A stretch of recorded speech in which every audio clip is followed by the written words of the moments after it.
A U.S. Coast Guard C-130 aircraft is arriving later today with supplies for COVID-19 response from the Federal Emergency Management Agency and the Centers for Disease Control and Prevention. This is in American Samoa. We are joined live by Arian Torres. Arian? Hi, Alma. Good evening there in the Philippines, and Talofa, and good morning here in American Samoa. How are you there?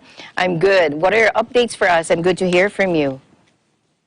Yes, I still have a good news for everybody that American Samoa is still COVID-free. And since last week, tents have been set up outside the emergency room to triage those with such symptoms. According to registered nurse Adela Mabala of the infection prevention team at LBJ Hospital, she said that there are 208 individuals with cold, flu, and pneumonia symptoms, and 4 of those patients are hospitalized. And another good news that a U.S. Coast Guard C-130 aircraft earlier this afternoon arrived with the supplies for COVID-19 response from the Federal Emergency Management Agency and CDC. And supplies include personal protective equipment or PPE, like gowns, masks, and gloves, which are intended for first responders like medical personnel, police, firefighters, and others. And included on that flight is Lieutenant Governor Limanu Maunga, who has been in Hawaii for more than 2 weeks already. Alma? Okay, so what do you think? Do you think that your island should have restrictive measures against the coronavirus, even though you're registering 0 COVID cases until now? Yes, Alma, kasi pinapatupad ng government dito yung yung preventive measures talaga. So although wala pa talagang cases dito, this is the 2nd week already na nag-shutdown na yung school, and then it will be effective 30 days. So hanggang April 17 pa.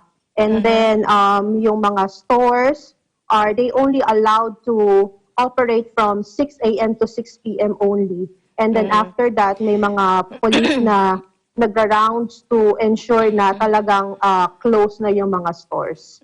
Kumusta naman ang mga kababayan natin Pilipino dyan? Paano sila nagtutulungan itong this time of crisis?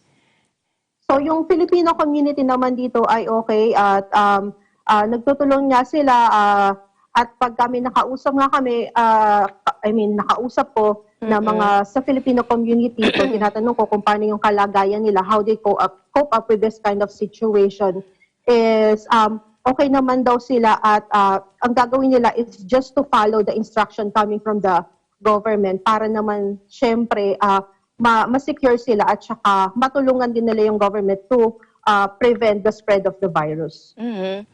It's a small island with ilan ba ang population ng American Samoa? As of 2010, Yes. census 55,000. 35,000 ang konti nyo lang. 55? Yes. Okay. Yeah, ganun lang siya kakonti. Ganun. Okay, so how are you doing? How are the how is the population doing? Okay naman sila kahit naririnig nila na other countries dumadami ang coronavirus?